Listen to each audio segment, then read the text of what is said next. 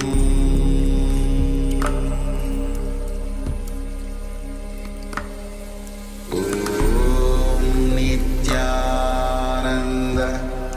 Paramashivoham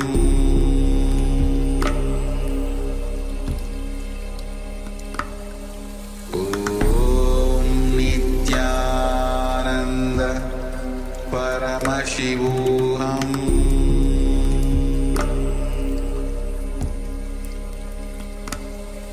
Om Nithyananda Paramashivoham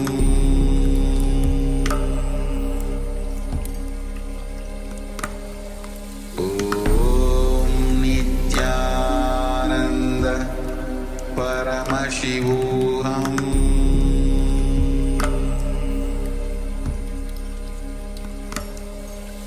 Om Nithyananda Paramashivoham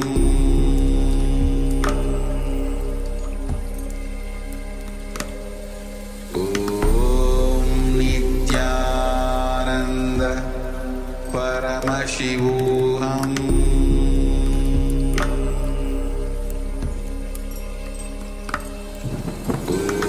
Om Nithyananda Paramashivoham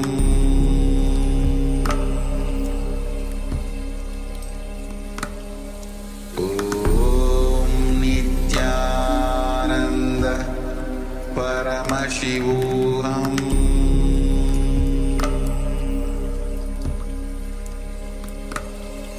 Om Nithyananda Paramashivoham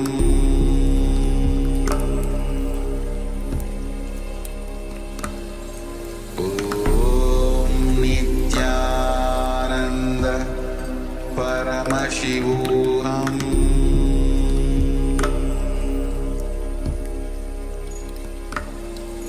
Om Nithyananda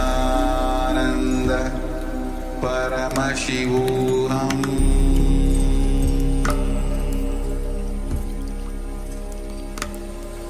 Om Nithyananda Paramashivoham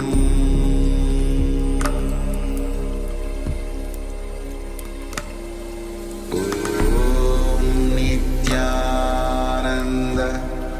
Paramashivoham Om Nithyananda Paramashivoham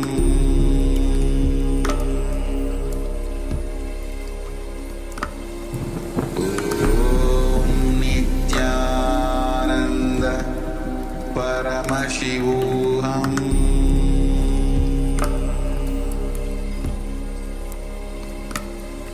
Om Nithyananda Paramashivoham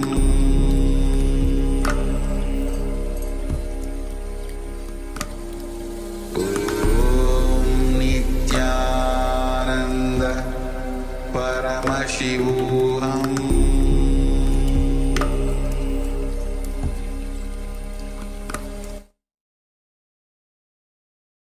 Yes, you can now remove the blindfolds and share whatever was revealed to you in your inner space. You're facing some technical difficulties completing with all the participants for the delay. So if you have not yet seen the image, please remove the blindfold and share whatever was revealed to you in your inner space in this round of the power manifestation.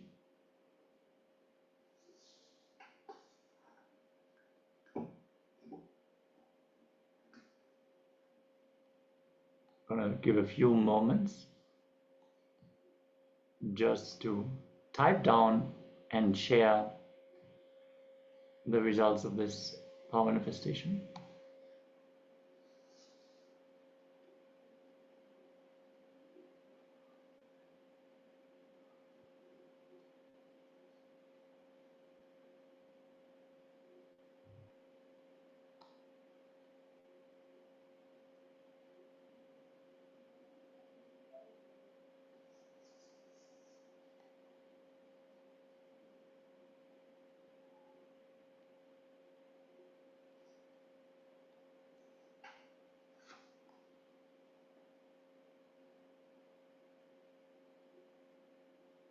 Yes.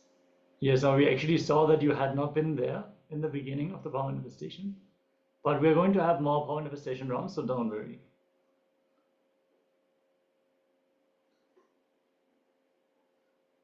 All right. Also inviting all the YouTube viewers to share their experience of the power manifestation and let us now reveal what was the image that we had projected on screen.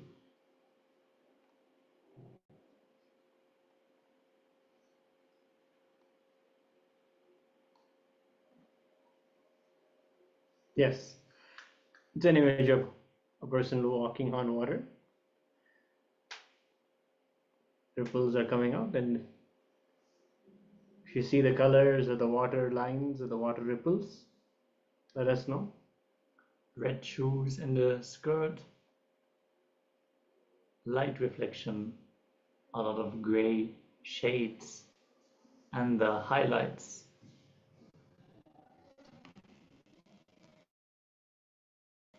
Even circles are present in this picture. So if there is anything like what was revealed to you here in the space, do let us know. And let's get ready. We are going to enter into the first jnana segment of the day. This day is all about reality. What is real and what is not real? What is perception and how do we actually experience reality?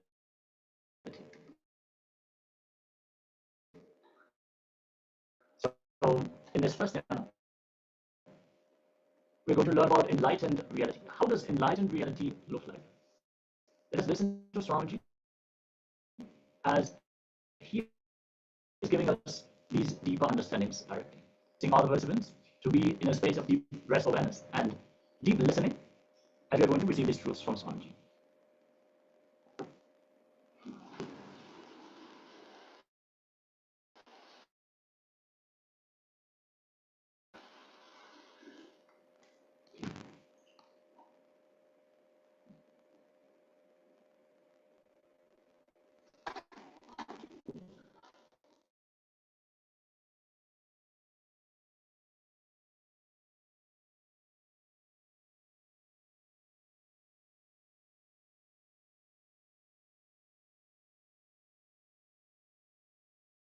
First thing you need to know, whatever you understand as reality, the dimensions like a size, shape, quality, your association of good and bad with it, all that, even one quality does not exist in objective reality.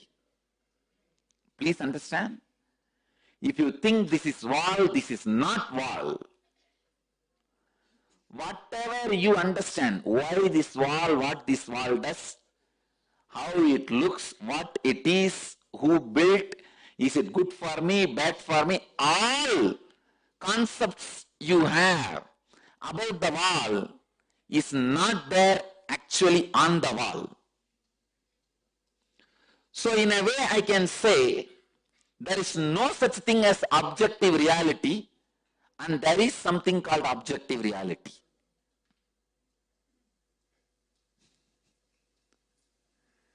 There is no such thing as objective reality is also true.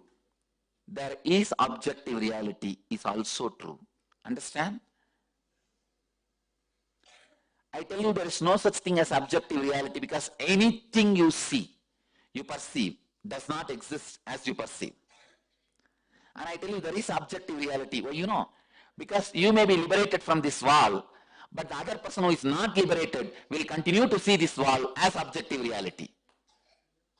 Because of that, I tell objective reality exists.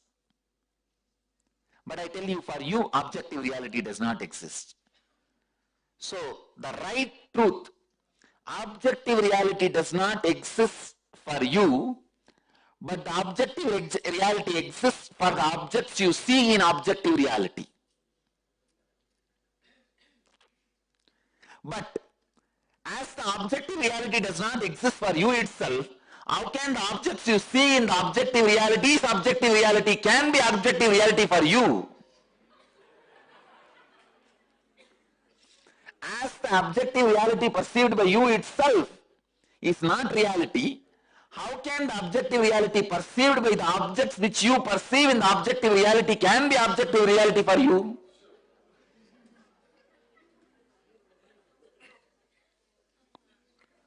Listen to the statement again. As the objective reality which you perceive itself is not an objective reality for you, then how can the objects you perceive in the objective reality can have the objective reality which you perceive as the objective reality which is not an objective reality?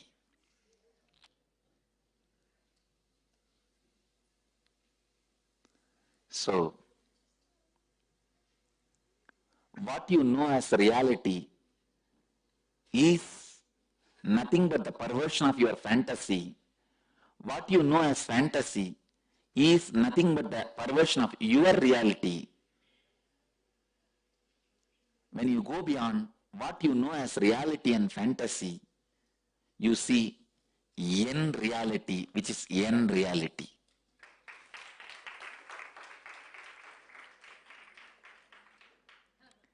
In enlightened reality, there is no space for fantasy, reality, reality-based fantasy, fantasy-based reality. Fantasy-based reality is deities, reality-based fantasy is theme parks. Reality-based reality is enlightened reality, fantasy-based fantasy is your dreams. The reality-based reality awakens in you when you understand neither reality-based fantasies and fantasy-based realities and reality does not lead you to reality. The reality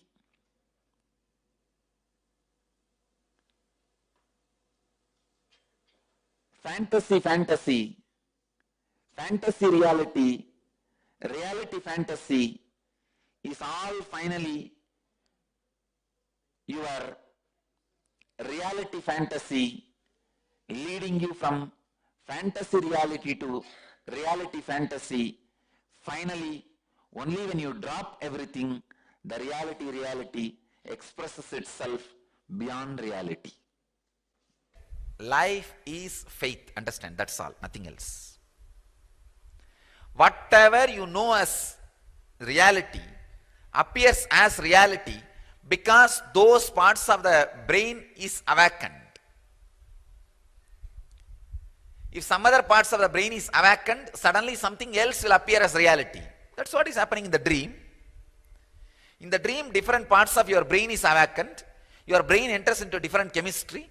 Suddenly you see a different reality. Siddhas have mastered the science of putting your brain into the ultimate chemistry, which we call alchemy, rasavada. Ultimate chemistry, ultimate alchemy.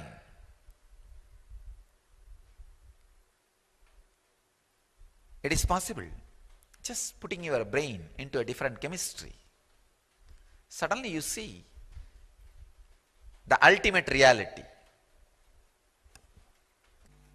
Understand, when you understand the fear and joy, pain and pleasure are illusion and delusion, that very understanding will make a huge change in you.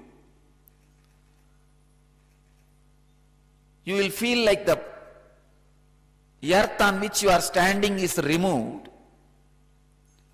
Almost everything will collapse. Allow that collapsing. allow that understanding to happen. See that the whole thing tumbles down. Whatever you build as your identity suddenly will change.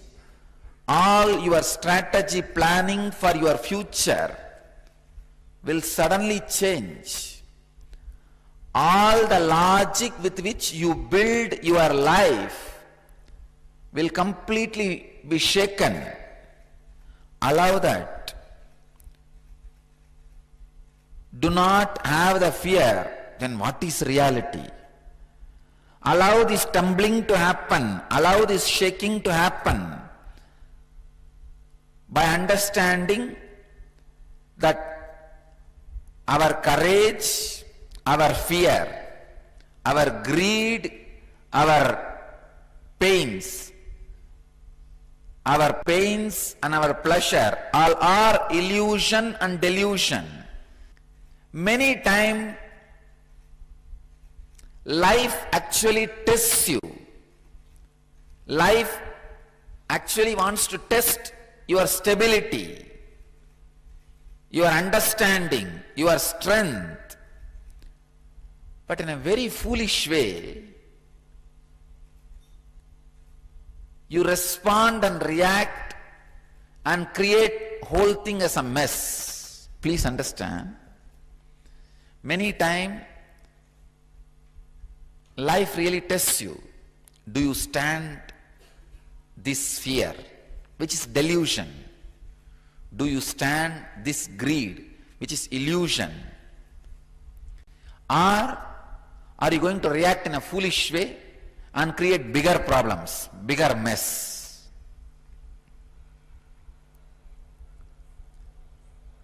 Whenever fears take over you, or greed takes over you, when courage takes over you, when the pain takes over you, look into it. What is the percentage of it is real and what is the percentage of it is illusory or delusory? Let me give you a story. I have a story for you. The FBI had an opening for an assassin, so they started interviewing people. After all the background checks, interviews and testings were done, there were 3 finalists, 2 men and a woman. For the final test, the FBI agents took one of the men to a large metal door and handed him a gun. We must know that you will follow your instructions, no matter what the circumstances. Inside the room you will find your wife sitting in a chair. Kill her. The man said, "You cannot be serious. I can't shoot my wife." The agent said, "Then you are not right man for the job. Take your wife and go home." He was sent. The second man was given the same job. He went inside and all was quiet for 5 minutes. The man came out with tears and to the agent he said, I cannot kill." Then the agent said, "You are not the right man. Take your wife and go back home." Finally, it was the woman's turn. She was given the same instruction to kill her husband. She took the gun, went into the room, shots were heard, one after another. They heard screaming, crashing, banging on walls. Then all was quiet. The door opened slowly. There stood the woman, wiping the sweat from her brow. Agent asked, "What happened?" She said, "This gun is loaded with blanks. So I had to beat him to death with the chair." Many times life gives you the gun with blanks to test. But unfortunately, you make mess. Stand and see when the wave of fear takes over you, when the wave of greed takes over you, when the wave of courage takes over you, when the wave of pain takes over you. Wait, look, see. What is the percentage, the possibility of delusion and illusion? What is the possibility of the real incidents which may not happen? And how this fear is going to impact your ability to handle the real incident if it happens.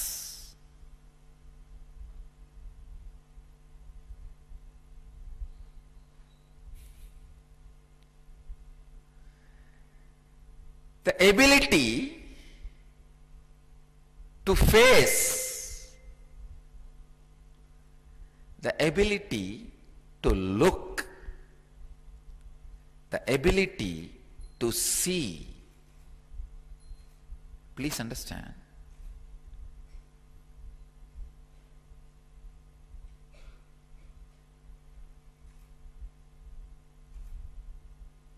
Ability to look without being bothered what is reality. Please understand, the moment you have the fear, the questioner, the fear which this questioner is having, what is reality, Swamiji? Means you don't want to let go these delusions and illusions. Don't bother. Let go. Let go.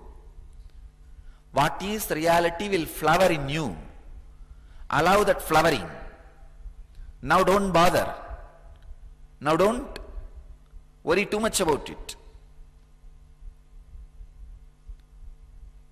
Allow the delusions and illusions to be removed from your inner space. You will see the real incidents, which is reality, will never hurt you.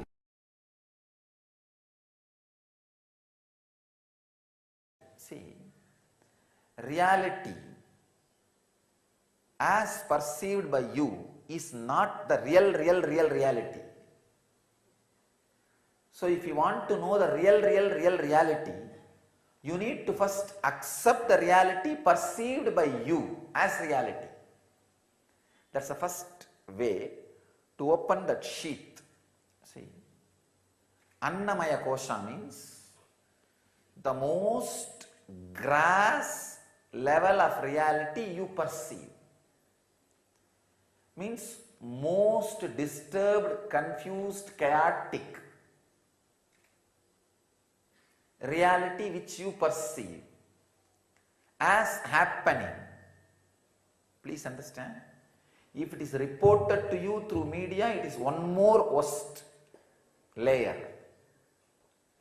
If it is happening directly in front of your Annamaya Kosa, that itself is complete chaos. And if it comes to you by somebody else's chaos, chaos through chaos. Understand? Even if it happens in front of you, that is the grassest reality you perceive. Accepting that and looking into it is the first layer, first step you need to do.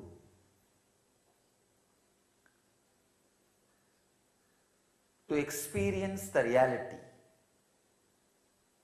the ultimate reality. Have patience, the tremendous patience to look into it. First, accept, then have patience to look in. Don't react. Reaction is not going to help you. Accepting and looking in. Looking in, looking in. with deep passions. Reality will be realized as reality only by the deep acceptance and restful awareness. Your agitated mind, the angry mind,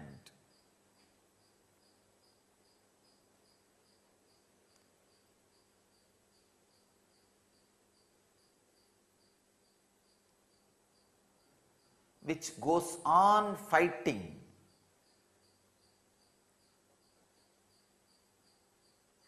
with the reality presented to you. Please understand, the reality presented to you is surely not reality, but you fighting with it is not going to make you experience the reality.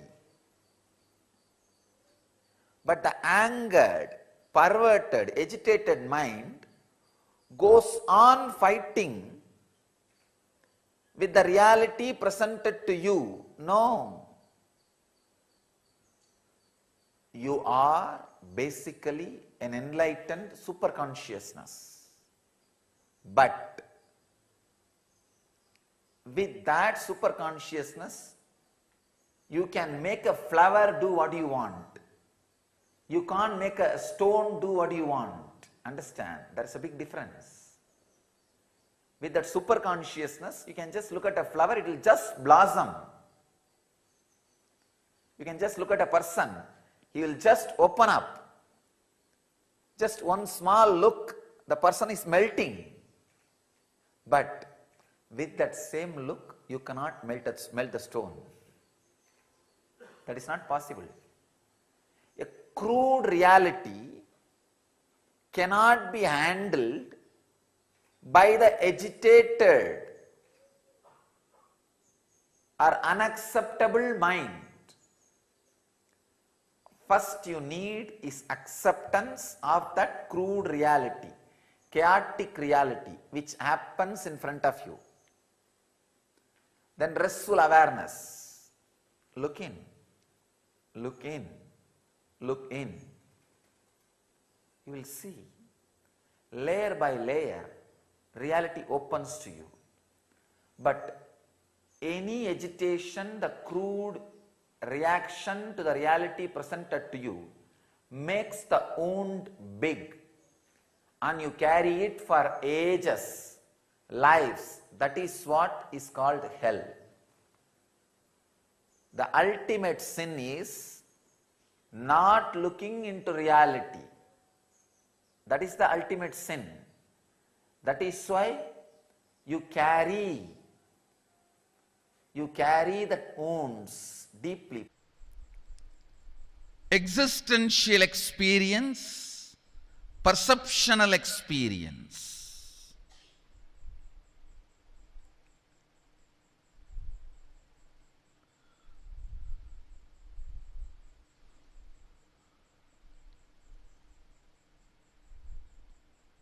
Most of your questions, what I see in the dream does not stay, what I see in the waking state stays.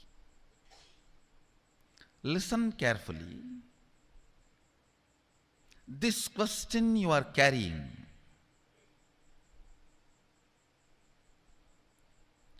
oh, what I see now in the waking state is more stable, solid, permanent, looks very vivid. But what I see in the dream is not that vivid, that permanent. I want to ask you, do you get the same question in dream state? Listen carefully. Do you get the same question in dream state? No. Because when you are dreaming, actually that looks very solid. When you are dreaming, it looks more as a existential experience, not perceptional experience. Now, in the waking state, Again, the whole waking state looks like existential experience, not perceptional. In the waking state, dream state looks like a perceptional experience. This looks like an existential experience. Only if you move a step further, you will understand this is also perceptional experience, not existential experience. Listen carefully. I'll not only logically establish, I'll establish it experientially.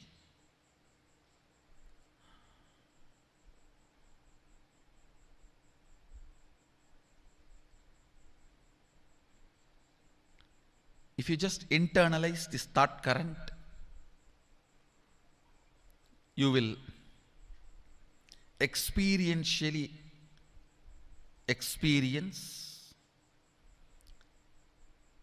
how all these are modifications of your own Atman, self.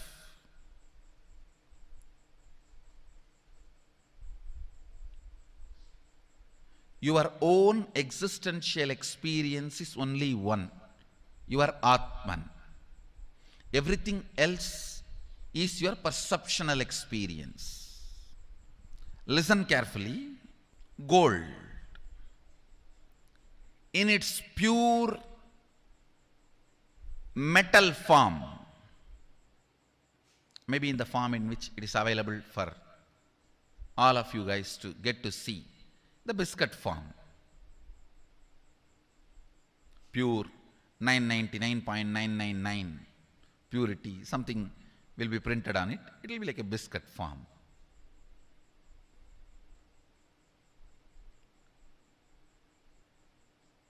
That is the existential reality, existential experience.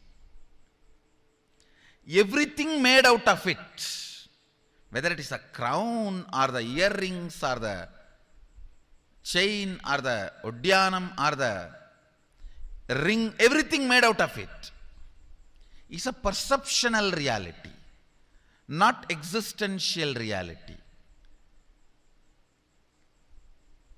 Your Atman, in its pure space, is only the existential reality. Everything else is perceptional reality. Listen.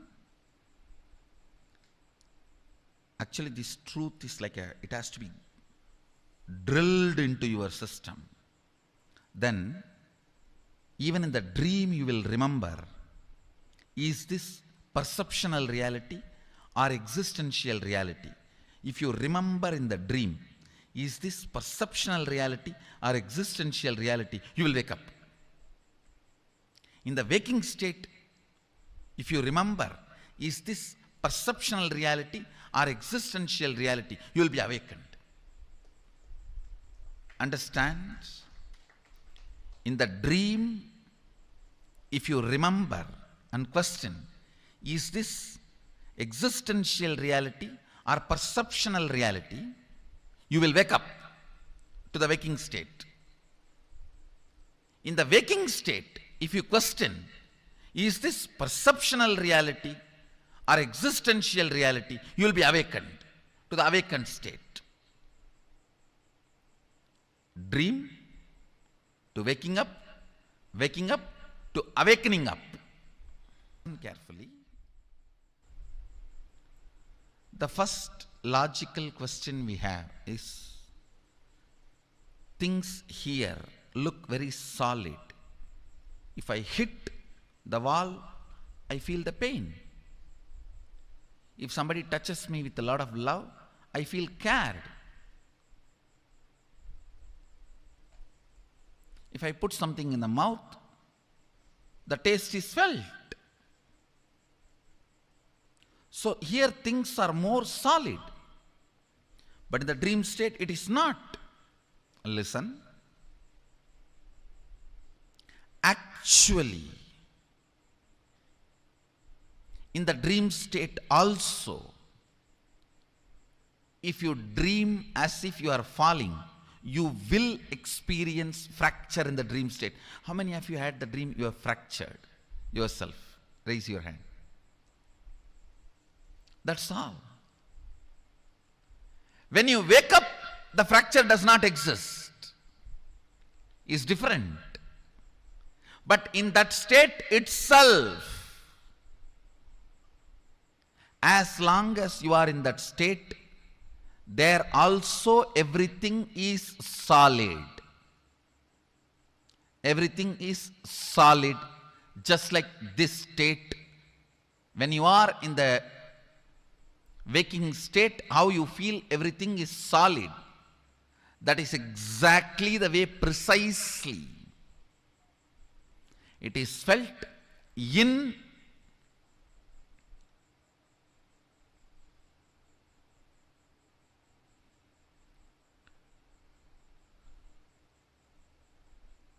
dream state also. The next question we will all be having is, oh, in the waking state I can see I am almost living 100 years. Every time when I am 40, when I am 50, when I am 60, when I am 80, when I am 90, it is all same. Consistent. But in the dream state, it doesn't look like that. Every day when I go back to the dream, it is different. Listen. Listen carefully to understand this question. How many of you have dreamt in one night itself you are writing examination and you are getting married, then the nightmare you wake up?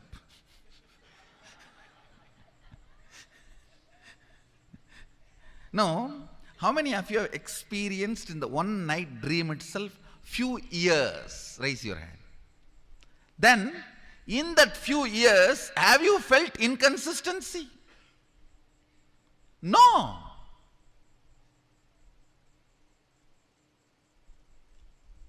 So who knows, this whole 100 years is not one night dream. Maybe you are writing examination, you are getting married, and kid, meeting the master, he roars in the dream, and you wake up, oh, who knows, suddenly now you may wake up and say, whole thing was dream, Swamiji. Listen, perception of time, perception of stability is not existential, it is perception, because how you feel the time looks very solid in this waking state. You feel the same way in the dream state. But when you wake up, you understand it was not true as you felt in the dream state. Listen carefully.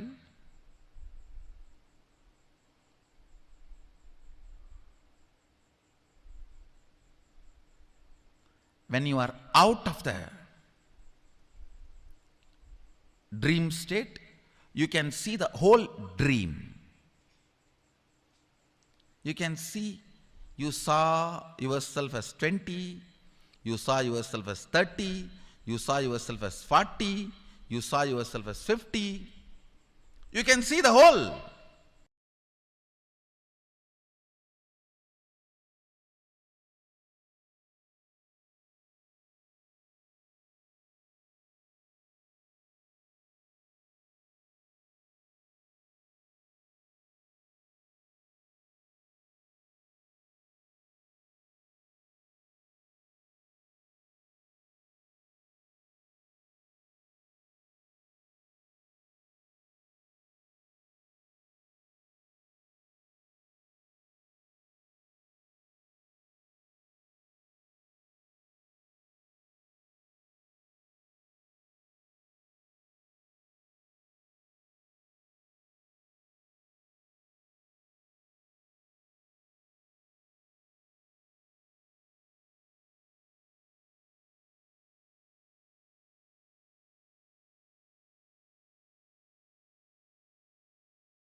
Yes, now we have seen how Swamiji shares about our perceptions and how they affect the way we perceive and understand the world around us, affecting the way we experience reality as it is.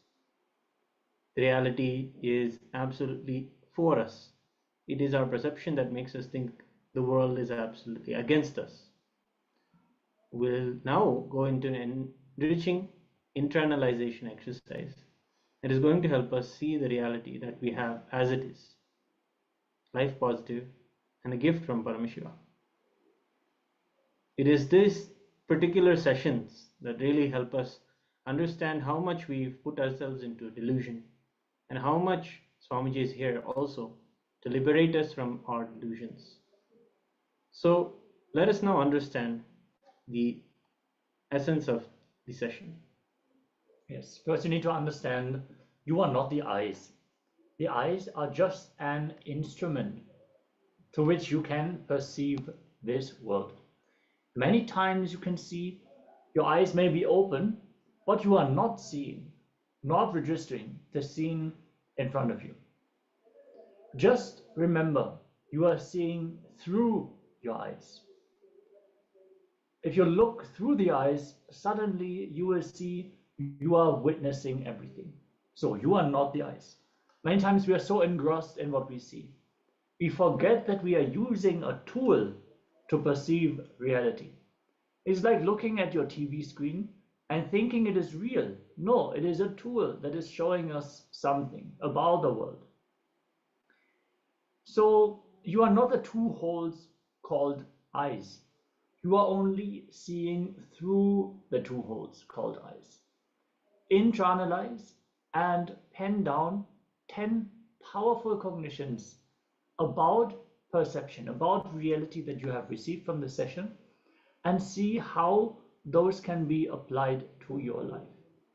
Let us take a few minutes. We're going to project the assignment on screen. And if you have any questions, please let us know so we can help you out.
With this, let us now all settle down. If you would like to share anything about this internalization exercise, any insights that you have received, the powerful cognitions that you have noted down, do let us know. And with this, we're now going to get ready for the next round of today's power manifestation. We decided, since so many of you actually missed the first round of the power manifestation, we're going to have a second round of blindfold reading today. So get your blindfolds ready and settle down, be seated with your head, neck and spine in a straight line, and make sure your eyes are completely tied. Also requesting all the participants to please be on camera. Yes, Ma Shobhana Saxena is asking about the next steps towards the Shiva Diksha. Again, Ma, this is going to happen on the first day of Paramashivoham. So from your side, there is nothing else required other than being ready on the first day of Paramashivoham. So attending the first day of Paramashivoham, that will be the preparation for the Shiva Diksha. So it is great that you have signed up using the form. For the next initiation, I'm not quite sure. We can check when is the next season going to start. And we will let you know exactly the date, Ma. For now, let us settle down and enter into the power manifestation. So get your blindfolds or any cloth that you use for the power manifestation. Make sure your eyes are completely tied and no light is falling into your eyes. Sit with your head, neck and spine in a straight line and connect to Swamiji in your inner space. Chant the Mahavakya. Om Nithyananda Paramashivoham. Om Nithyananda Paramashivoham. Om Nithyananda Paramashivoham.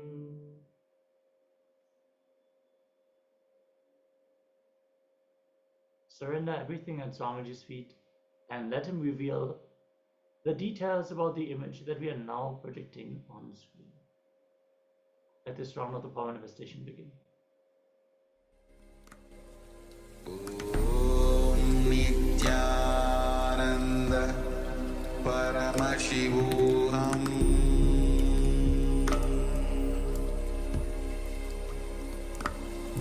Om Nithyananda Paramashivoham. Paramashivoham.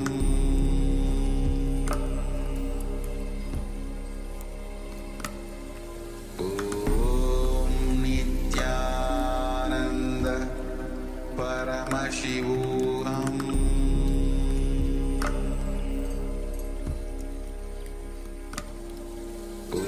Om Nithyananda Paramashivoham.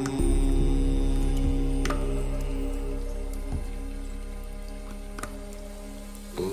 Om Nithyananda Paramashivoham.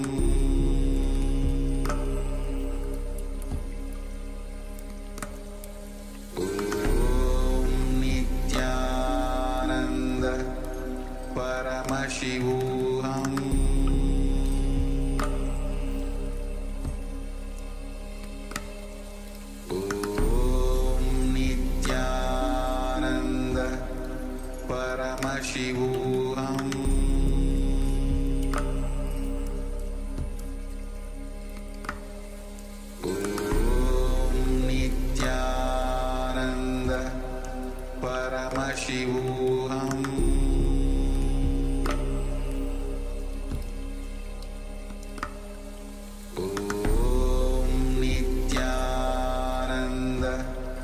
Paramashivoham.